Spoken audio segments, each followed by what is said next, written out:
So we are going to again come up from physics, from mathematics to, or from philosophy to physics to mathematics. Now we are coming to the biology in that sense. So if I just quote, for example, so from this book, what Iqbal says is that discoveries of Newton in the sphere of matter and those of Darwin in the sphere of natural history reveal a mechanism as such. So the coming of the Darwinian notions in the late 18th century, 1869, when famously Darwin's theory of natural selection. As such, from the first reading, if you read Iqbal, he doesn't have as such problem with theory of evolution, because the theory of evolution has been appropriated in earlier centuries by Muslim scientists, whether it was Al-Jihaz, Ibn Maskuya, which he has quoted in the books. But the problem of Iqbal is a particularly materialistic interpretation of evolution or of natural sciences in general, and which has dominated in that sense. So he's fundamentally critiquing that in that sense, yeah. Or if the more appropriate way would have been the Darwinian understanding of how he gave a mechanism of natural selection, which was somehow godless. His evolution was God denying, or his appropriation of evolution by later day thinkers, how they took it. It was inimical to the way people from religion, who can interpret religion or evolution or change, which is godless in that sense. Mabda, the change or evolution which has no God or existence of a creator in it. So, for example, in that sense, to second whatever Iqbal says, for example, in page 121, if you go to the book, he says he has given many references to Darwin, but here he says the theory of evolution, however, has brought despair and anxiety instead of hope and enthusiasm for life to the modern world. The reason is to be found in the unwarranted modern assumption that man's present structure, mental as well as physiological, is the last word in biological evolution, and that regarding as a biological event has no constructive meaning. So even though evolution, or if you just go to page, what I should say, page 195, he says about Nietzsche, why Nietzsche failed is because that yet Nietzsche was failure, and his failure was mainly due to his intellectual progenitors such as Schopenhauer, Darwin, and Lange, whose influence completely blinded him to the real significance of vision.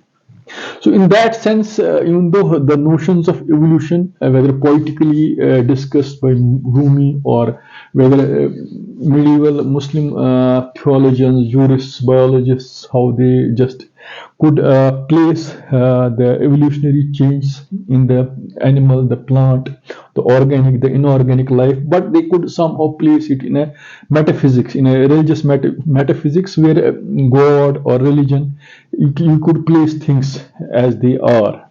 So it was not a mindless or godless change, it was change with a purpose, where the lakad khalaqnal insana fi ahsan taqweem, the notion of man was somehow his essence, his being as a jewel in the crown jewel in that creation. You could see it that way.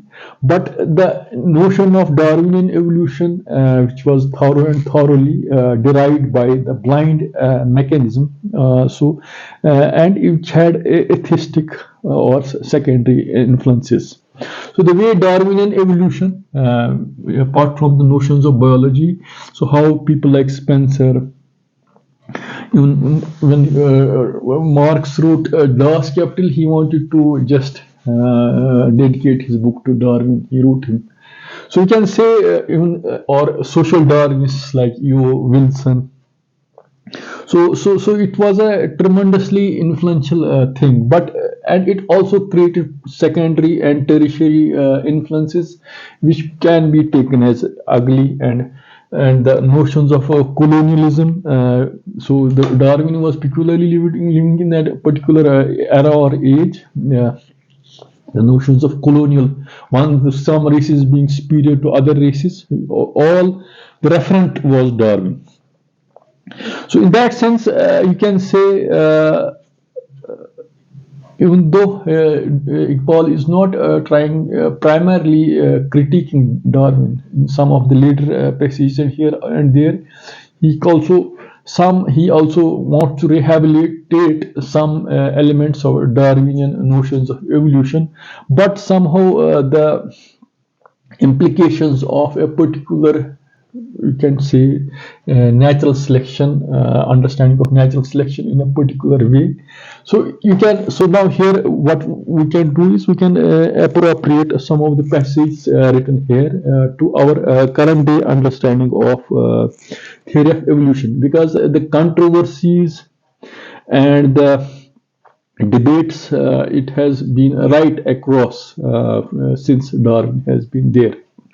So there are Darwinists who are hardcore Darwinists, and there can be a camp of creationism who fundamentally disagree with the Darwinian notions of a Darwinian thing, and there can be biologists who are appropriating Darwinism, but as not in a wholesome manner, but they are accommodating Darwin as an important element.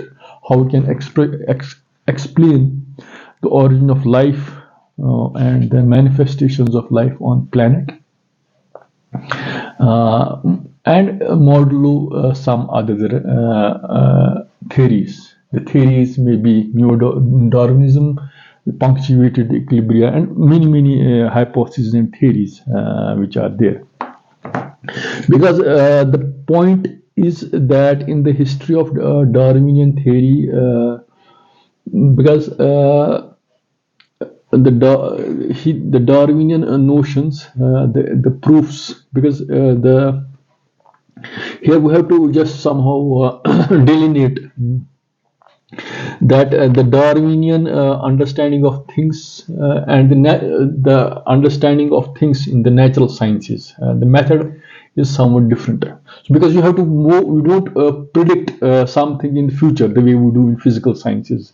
In the biological sciences, life has evolved more or less in that sense. A good portion of evolutionary biology, you have to just prove things retrospectively, not in a prospective sense. You can design experiments, controlled experiments in population genetics, and where you can see, for example, in bacteria, the evolution of bacteria in that petri dish, or locusts or pests. You can have those controlled experiments. But if you go to the regime of evolutionary biology, the way life has evolved on the planet Earth, the sort of fossil records we have, whether of plants, whether of animals, so it's whole range of disciplines, and where sometimes you can, to prove a thing retrospectively, an intelligent hypothesis of trying to explain things in a Darwinian may not be substitute for proof in that sense, or convincing as a proof in that sense, because yes. Now what Iqbal says is, for example, so he is critiquing Darwinism in a particular variant of trying to understand things materialistically. For example, he says the question then is whether the passage of reality through which the revelations of sense perceptions necessarily lead to a view of reality essentially opposed to a view that religion takes ultimate character. Is natural science finally committed to materialism? So he has some problems with the material notions, materialistic understanding of things in that sense. And Darwinian thing, if you want to see it, it's a mechanism. It's a mechanism, and it's also to in the modern day, it's a blind mechanism or blind. The evolution is in that blind watchmaker. So things. It's not only clock mechanism, but it's a mindless clock mechanism going in an open-ended way without being purposive in that sense, and thus offhand rejecting the notions of creator or God or evolution by design or purpose offhand.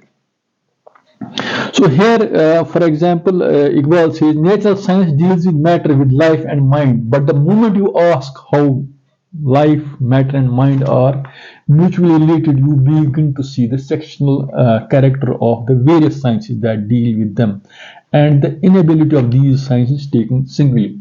So you can say, if in the Iqbalian notions. The whole so you cannot understand life only as life, matter only as matter, and consciousness only as human cognitive part of things. You have to understand things in some holistic way, and when you deal with the holistic way, there is an inherent inability to just fundamentally recast things in some mechanistic way in that sense.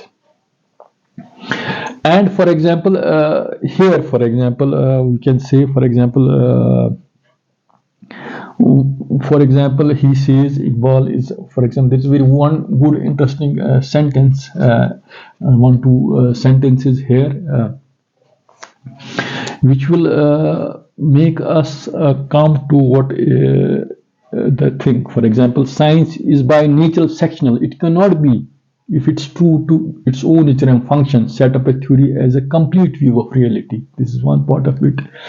But here, for example, now he is using to forward his point of view specifically. He is taking the viewpoint of a famous biologist, J.B.S. Haldane, to forward his critique of what we try to understand, the mechanistic way of understanding life, and placing a Darwinian evolution in a mechanistic way of looking at things. For example, he says,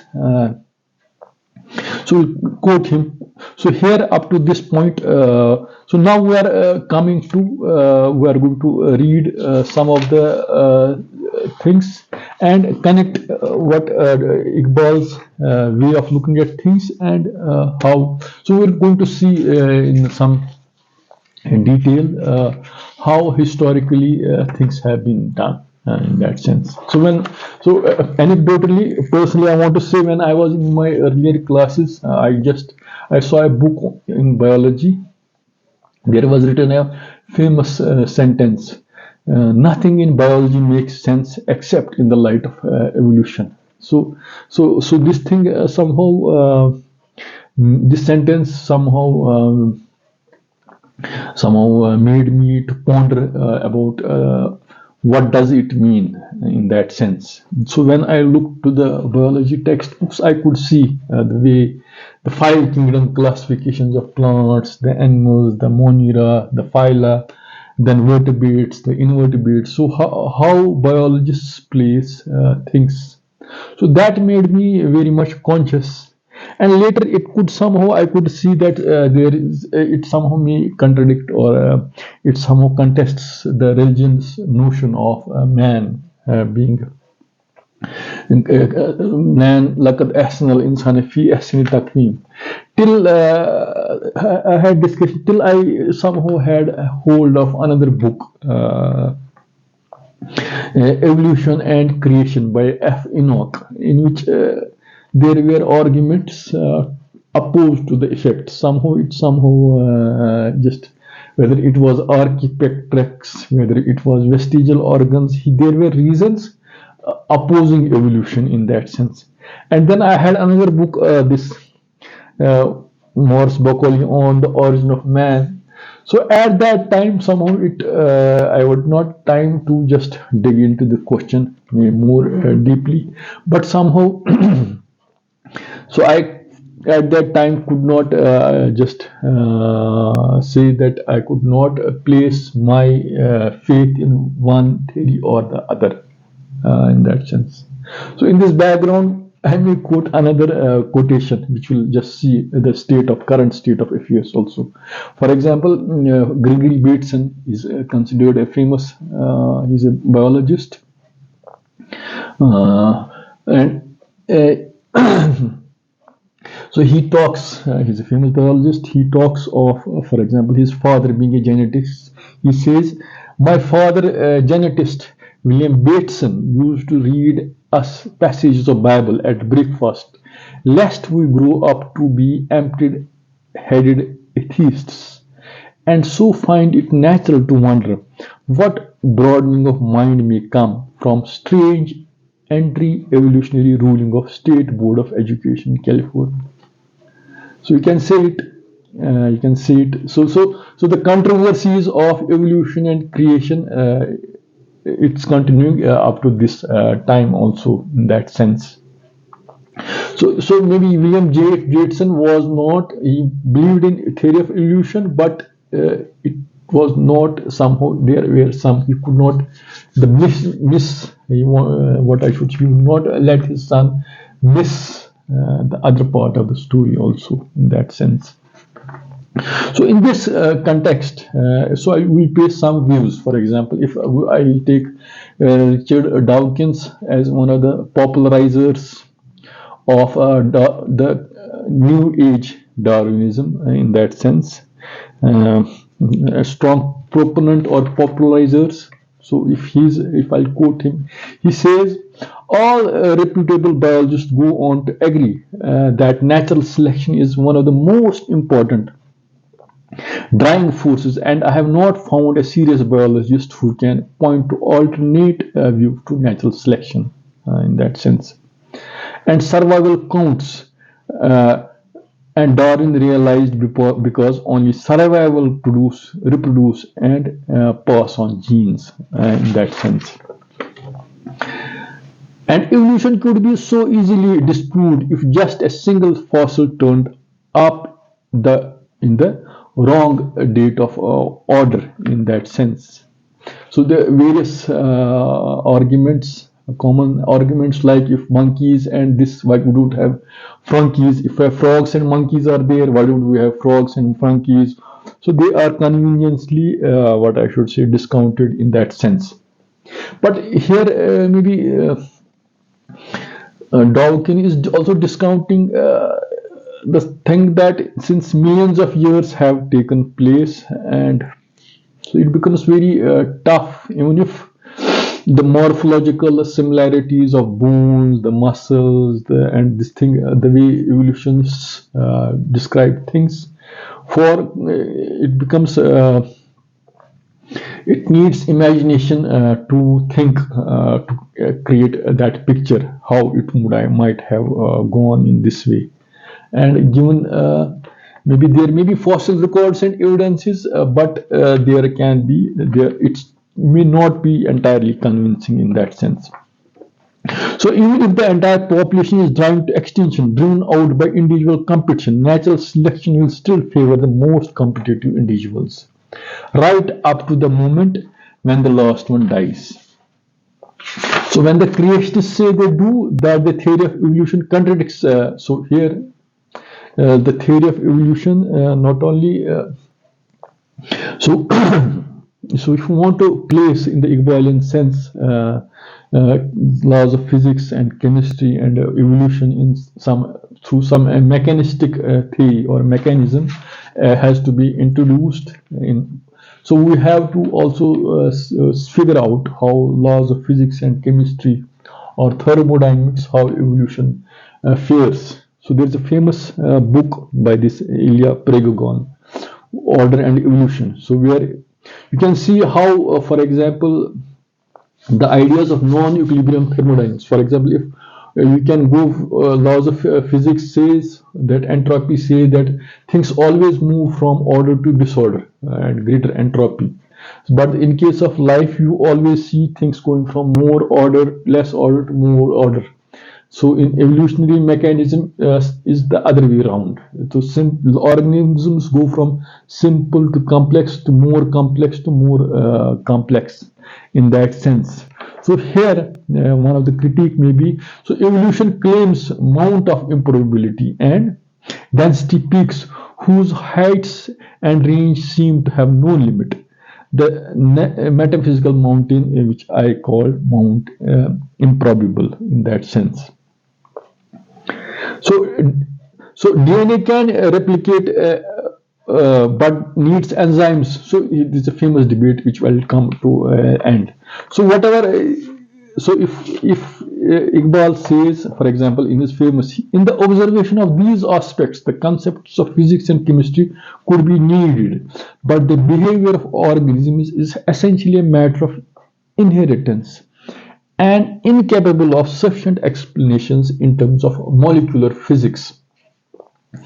So here, the laws of molecular physics or biophysics or biochemistry, where does the evolution fit in? So one is that in the Darwinian times, the idea, the molecular physics or biophysics was not developed that much. Till later day, biologists wanted to just place when genetics, molecular, when Darwinism, the Darwinian ideas were more or less taken from Malthus, from he was an economist working on laws of diminishing returns, and this Charles Lyell, he was a famous geologist in that sense, and the sort of his exploration to that Galapagos Island in that sense.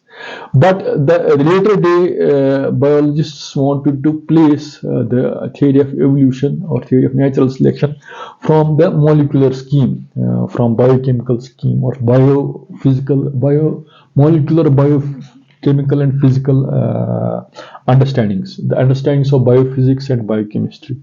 So here, if Iqbal says that it's incapable of sufficient explanation in terms of molecular physics, so he is trying to say, allude to something which he as you can take some quotations from modern day critiques of evolution from a biochemical challenge to evolution. So there is a famous author.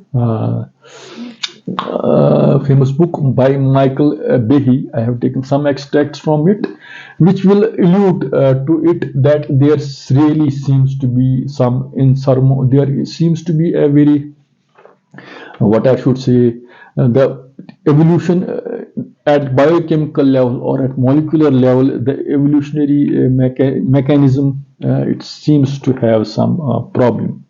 For example, what Behe says in his book, Darwin's Black Box. Although Darwin's mechanism, natural selection working on variation, might explain many things, however, I do not believe that it explains molecular life. The way Iqbal says that organism is essentially a matter of inheritance and incapable of sufficient explanation in terms of molecular physics.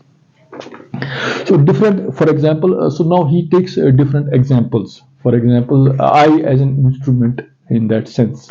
So eye as a fundamental thing, that eye as an instrument, for example, the lens of our eyes. How can evolution be as a convincing explanation to explain the mechanism of eye? For example, different colors of light with different wavelength could cause a blurred image.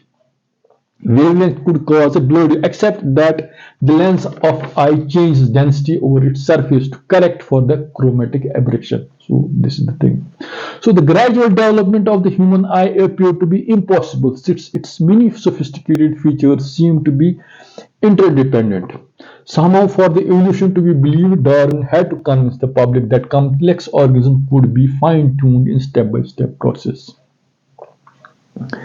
So neo-Darwinism is the basis of, for example, so you cannot really explain things when we talk of step-by-step processes. So in the same book, you can say in the Darwin's this. So for example, if you have a he uses BE, for example, argumentation can be done this thing. So for example, there's a car.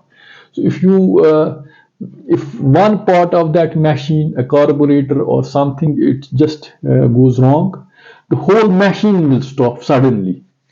So to believe that our eye as an instrument, there is a diagram of Darwin how the eye evolves from taken from different organisms and human. So this carefully constructed thing, how eye as a mechanism, how it optimally just how it's fine-tuned towards vision. It cannot be the explanation of gradual evolution is not convincing in that sense. Yes, yes. So if this, so the, so maybe, and also for example, vis-a-vis maybe Richard Dawkins may explain this thing that in a given forests there's an explanation that once trees go up, they go laterally as well as horizontally. But since they are competing with other trees for sunlight also and for area also, so what is the maximum advantage a tree comes out to be? It's somehow it's not that trees will only go horizontally or vertically. It's basically a optimization of horizontal and the vertical minimum average. The tree that survives possesses that in the Darwinian adaptation. But that explanation maybe it's not entirely convincing. And even when we take a fossil records, maybe there sometimes the fossil records may not be convincing, even though Stephen Jay Gould has given an alternative theory of evolution, where he says that life has not evolved.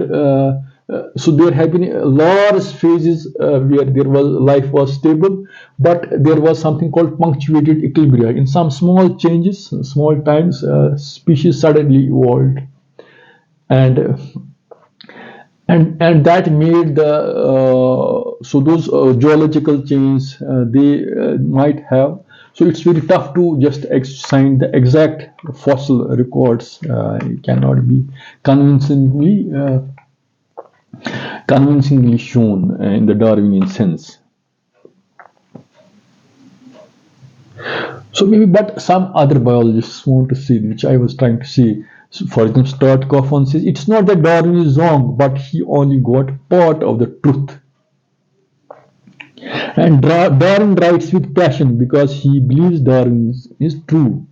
He believes that atheism, now whether Darwinism is true or not, it's not the point. The question is whether Darwinism or evolutionary theory or Darwin's theory of natural selection, it's taken as to be strong, it leads to atheism or not, as a part of natural deduction. And people like Dawkins want to believe that that world would be a better place if people shared this view. And evolution is not possible in actual fact, but it's always gradual. So maybe Dawkins wants to say the Darwinian explanation is a happy breeze, and in order to that understand the barriers of evolution, we have to bite the. So now question is, we have to, in the words of Michael Behe, we have to bite the bullet of complexity. For example, what do you mean by complexity? Means that which I'll relate it with, for example, Iqbal quoting Haldane when he says of mechanism, mechanistic way of understanding of life. So, for example, so he is going to support. So he is critiquing mechanistic way of understanding things, and he goes, for example, I'm not biologist, must turn to biologists to support. For example, so he says that the mechanicists assume that bodily mechanisms are so constructed as to maintain, repair, and reproduce themselves. In the long process of natural selection, mechanisms of this sort have, they suggest, been evolved gradually. So let us examine the hypothesis.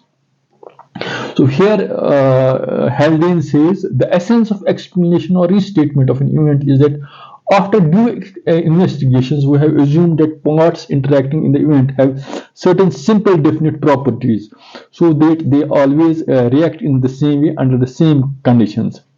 For a mechanical explanation, reacting parts must be given first. Unless an arrangement of parts with definite properties is given, it's meaningless to speak of mechanical explanation. So the way this mechanism has been made constructed in that sense. So when you talk of evolution, it means so there's a maybe the vocabulary of words. It seems to be it seems to be misleading in that sense. So which can be seconded, for example, in the backdrop of what we should say bullet of complexity. What do we mean that? For example, if a molecule or nut or bolt is missing, then the whole system can crash. So if a factory is making bicycles were duplicated, it will not make a motorcycle in that sense. A gene or protein might be duplicated by a random mutation, but it does not just happen to have a sophisticated new protein. Sisyphus would be sympathetic.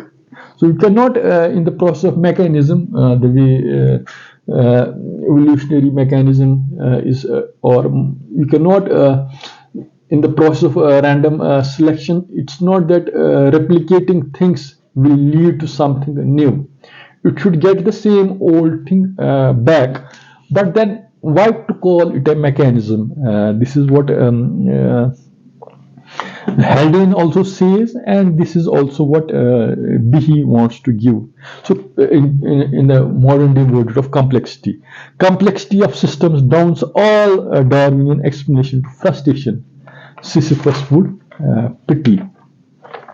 Now, there are 3-4 examples which can be, if you just go to modern day literature in molecular biology and immunology or cell biology or molecular biophysics. They seem to be biologists may not have a proper explanation in terms of mechanism or in terms of evolutionary mechanism, to say the least. For example, how did the photo? So they will talk. So even though biochemists, whether you go to Haber's cycle, whether you go to all the molecular biochemical mechanisms are there, whether it's Krebs cycle, Haber's cycle, or all the cycles the biochemists study or they have.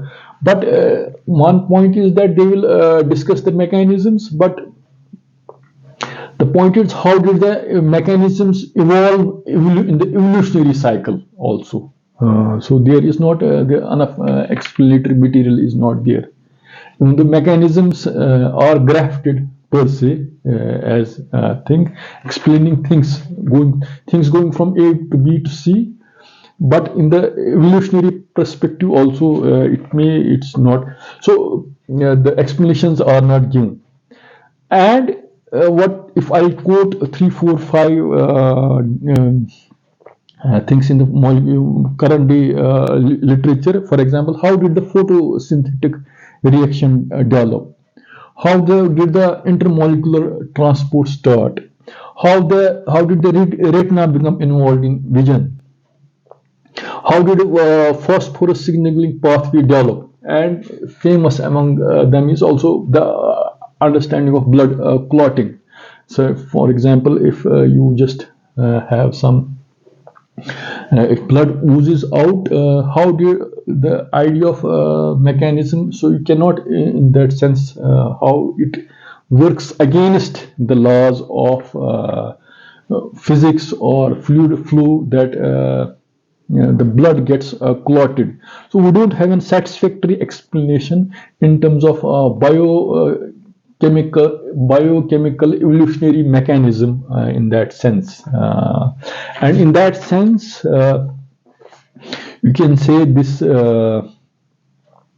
bullet of complexity has not been, or bullet of complexity has not been effectively resolved. So here now I come the ideas of design. So if the evolutionary mechanism is not sufficient enough, can we have any other mechanism? So the straightforward conclusion is that of biochemical systems were designed. They were not designed by laws of nature, not by chance and necessity, rather they were planned. So if they were planned, so you can say the alternative mechanism. So here plan means some divine plan, some divine underlying things have been planned in that sense. So they were designed not by laws of nature, but not by laws of necessity. They are life on earth at its most fundamental, in its most critical component, is product of an intelligent activity. So you can say it that way. So biochemical, so even though intelligence design has the idea of intelligent design has its whole host of critics, but if we take biochemical design, if natural selection can be sound to play the role of a watchmaker, it's so blind watchmaker. So the popularization of this term blind watchmaker, how can it be seen? How was the watch produced without intelligent designer? For example, in that context, for example, people say that tonsils were at one time regarded useless organs, but later they were to be seen as an important function in the immunity. Was discovered, or even the idea of eye, these ear being vestigial. But a lot of people, there are explanations that the eye, it helps in just collecting sound in the right way. So the whole notion of vestigial organs has to be seen in some new light. An alternative explanation is also there, where the vestigials are not useless or vestigial in that sense.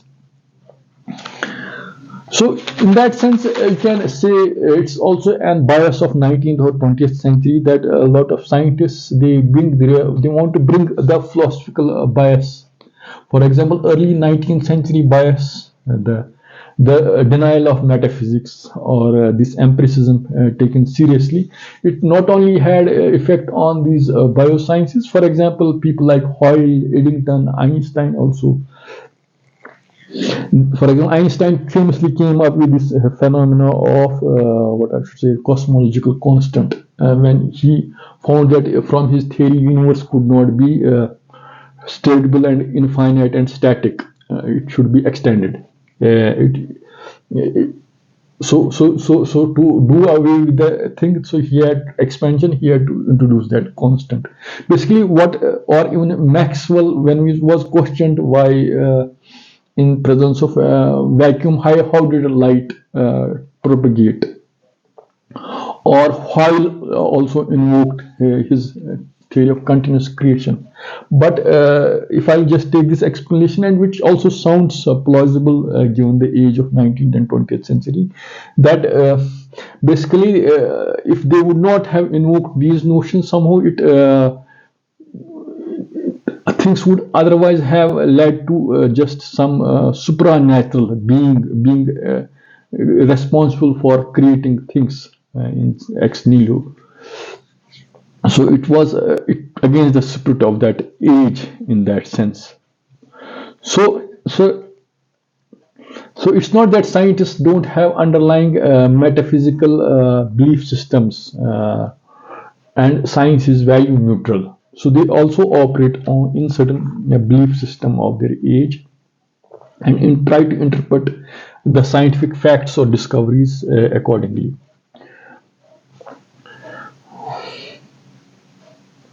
So if I take the critique of Darwin to extreme, so there is no detailed Darwinian account for the evolution of any fundamental biological or cellular system, only a wishful variety of wishful speculations. So now I'll go try to see this maybe theory of evolution can be seen more in that sense. Uh, Maybe Islam and evolutionary synthesis, maybe how maybe Iqbal has developed a theory of evolution in the later passages, which we are going to describe then and now. But here we are going to connect it with how we can explain life and a mechanistic understanding of life, for example, which is cannot be wholly understood in terms of life seeing as a mechanism. So, if evolution and Islam, so how can we say how was evolution seen as received by Muslims or theologians, for example, which who pushed the revelation, their scripture, and how that can to extent be seen from the 1400-year-old tradition of Islam. So, if evolution is true, how much it can be theologically accepted? For example, in the sense that if there is creationism, or whether there is human exceptionalism, or there is an Adamic exceptionalism, or whatever that is. So even though evolution tells us that even though we are all different, we share a lineage, a history, and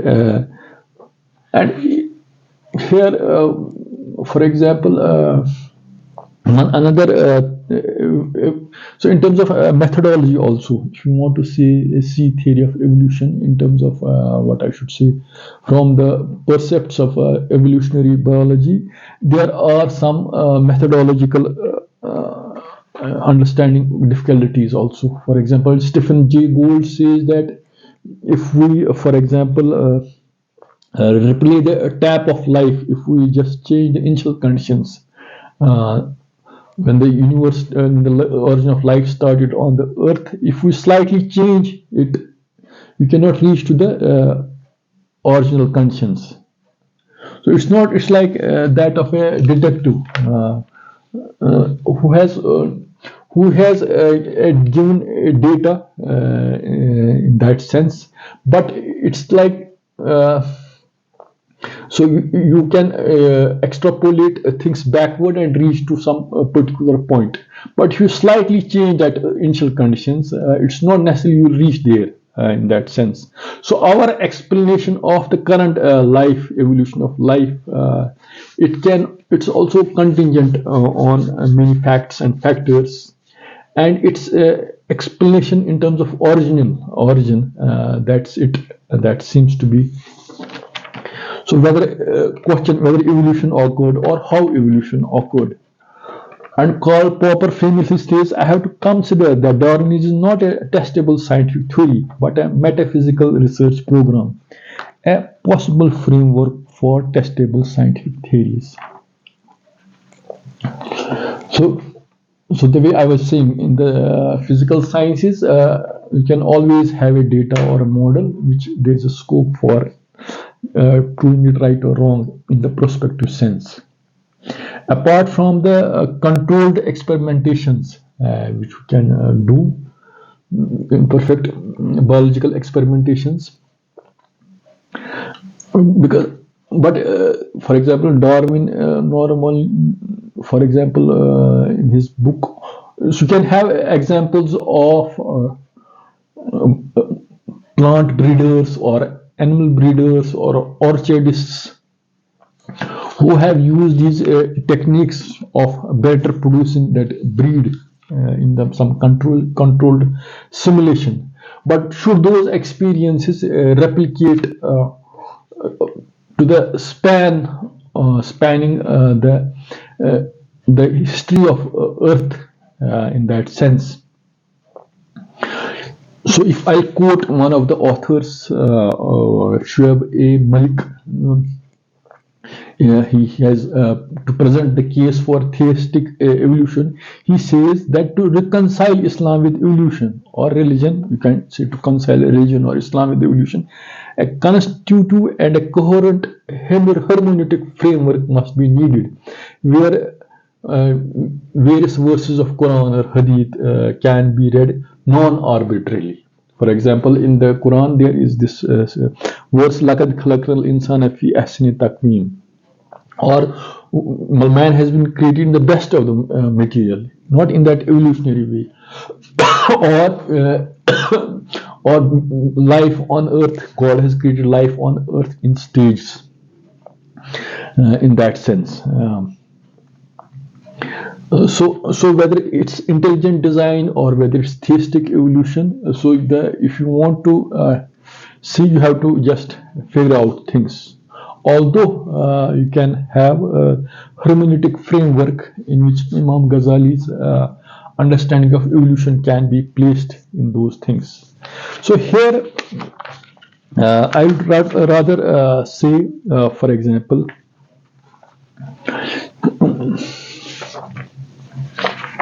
For example, in the history of theory of evolution, for example,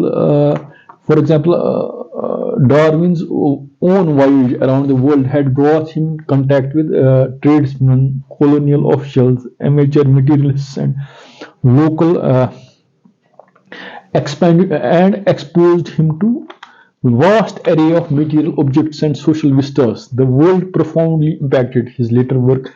Darwin's so you can say the era in which idea of Darwin's notions of evolutions have been discussed.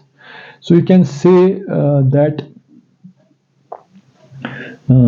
he was living in an age in that sense. Now people are retrospectively seeing that he was well placed in Britain, in that subcontinent. The theory of evolution also just supported that evolutionary, that colonial expansion. So it was well suited. The theory was, apart from the theory having biological, what I should say, value, the theory had economical, colonial, and the other the expansionistic value for traders, for businessmen, for politicians, and that may be the reason it was also successful in that sense. So for example,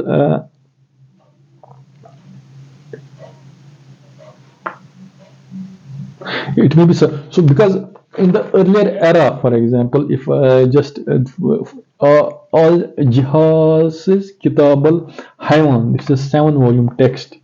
So it also discusses various aspects of natural world. It entangles theological, philosophical, and empirical perspectives into one matrix, making it an interpretive challenge. So historically, so Muslim, those what I was saying in the previously earlier. So people had understanding of evolution. They believed that apes and monkeys are having similar characteristics, but they had a proper hermeneutics theology by which they could place things. So when Muslim scientists they came to notion of idea, they were not that much surprised. They placed those ideas within their own ideas, modulo some modifications. It's not only Muslims. For example, 19th century Bengali intellectuals did support those cosmological belief systems. They were arguing both positions of evolutions hand in hand with that of creation. And for example, people like Aurobindo Ghosh, maybe he just talks of evolution and creator, his own how he appropriates evolution. So in that context, you can say Debinsky is one of the biologists of 20th century. He says that design theories is not common to every. So if we have not a theory of evolution, if you have an evolution by design, so what is it like that sense? So design theory is not committed to every biological structure being designed Naturalistic mechanisms like mutation and selection operate in natural history to adapt organisms to their environment. Nonetheless, naturalistic mechanisms are incapable of generating the highly specific information-rich structures that prevail biology. In that sense, so it's a problem. So, for example, this thing that natural selection is not able to generate highly specific information-rich structures that prevail biology. So here, Iqbal is quoting, for example. He says, life then is a unique phenomenon and the concept of mechanism is inadequate for its analysis. Its factual wholeness, to use the expression of Driesch, another notable biologist, is a kind of unity which, looked at from another point of view, is also a plurality. So in all the purposive process of growth and adaptation to the environment, whether this adaptation is secured by the formation of fresh or modification of old habits, it poses a kairesis which is unthinkable of a mechanism. So Iqbal is basically trying to see evolution or Darwin in that mechanistic way of looking, which he has some repellence. And the last sentence may for example, and the position of a carrier means the source of its activity cannot be explained except in reference to remote past, the origin of which therefore must be sought in a spiritual reality, revealable in, but non-describable by any analysis of spatial experience. So this is a very interesting insight in that sense. It therefore seems that life is foundational and anterior to the routine of physical and chemical processes, which must be recorded as a kind of fixed behavior forward during long course of evolution. So here this is a poignant point. So if we want to retract, even if we believe that Darwinian theory is right, but to explain the origin of life in that sense, people have gone because in when he wrote Darwin, he was himself not also able to explain how did life evolve, fundamentally, the first origin of life. So if the evolution of life from its abiotic, it's not biotic, so it leads to sort of, there are famous experiments of Miller early experiments, but the problem is that how best, for example, proteins, there is RNA is required, the proteins so are required, but how even though in the controlled experimentations you can just have amino acids, simple amino acids, but how did they inherently organize themselves in a way to account for that, the fundamental, how did they just self-organize themselves in a functional way. The explanations are not missing, or they are not convincing enough, even though people have resorted to controlled experimentations of that experiment in different settings, but things are not convincing enough. So which Iqbal is also trying to say that that the source of activity cannot be explained except in reference to a remote past, the origin of which therefore must be sought in some spiritual reality, revealable in, but non-discoverable by any analysis of spatial experience. So which also Darwin also tried to wanted to be thieves in that sense, as far as the origin, exact how it evolved in that sense. The people there are alternative mechanisms of exobiology or life, RNA involved in volcanoes. So there can be explanations, but the point is that, or for example, the particular molecular part of it, the stereochemistry of it. How did the early life molecules, their chirality, how it was not chirality preserving property. People from biochemistry can know it better. That how did it allow a certain chirality symmetry breaking was involved in how life on Earth evolved in that sense.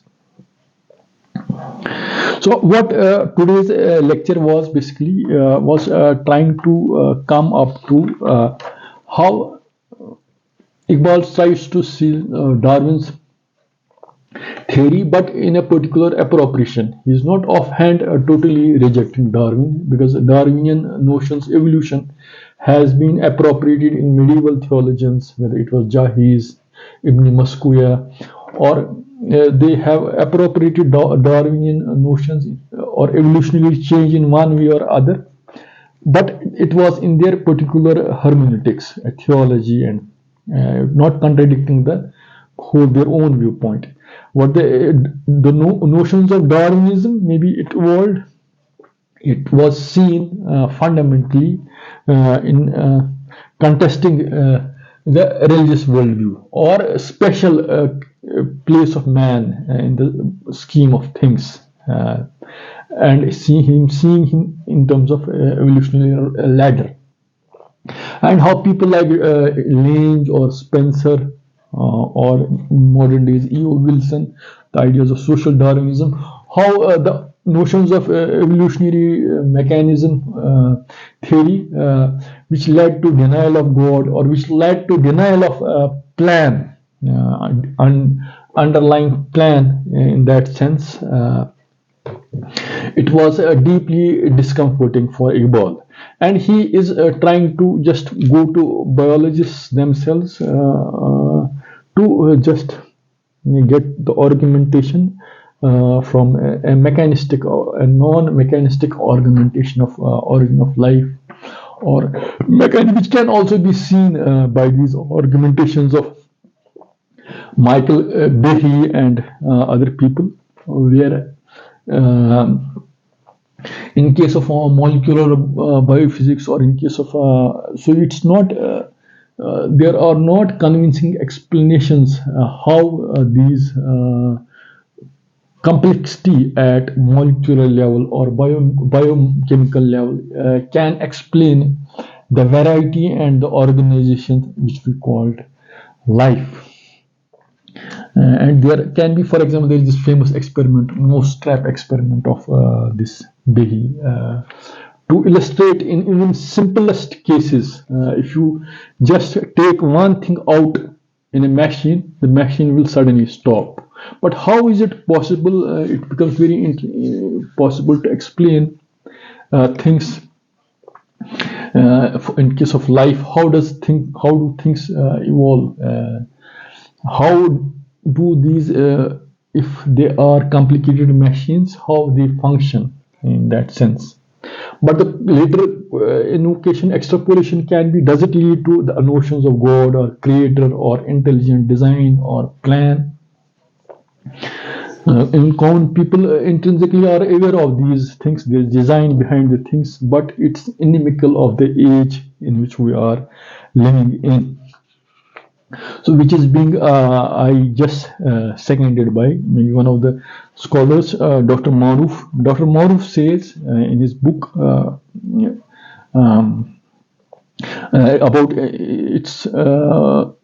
about evolution and Iqbal. He says, for example, Maruf says, modern secular and radical ideologies, Nietzsche's declaration of death of God, Satanism, Freudianism, Marxist dialecticians, naturalists, humanists, ethical relativists and its fascist implications, social Darwinists, eugenists, and many such movements have direct or indirect Darwinian inspiration. So Iqbal's defense of a Reconstruction project is closely linked to the defense of evolution.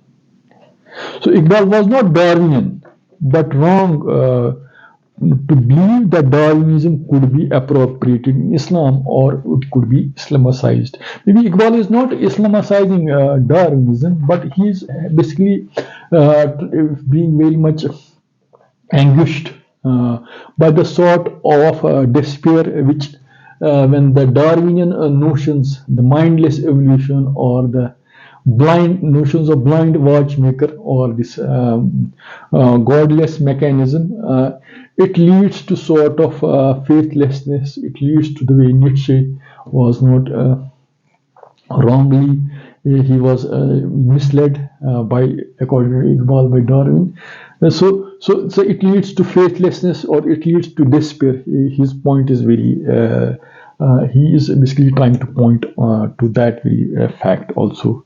So maybe I have, so hope I have tried to convey mechanism, Darwinism, and the mechanistic understanding of life, a la Darwin, how Iqbal appropriates it with how we can see modern day understandings from biology, or modern biology in that sense.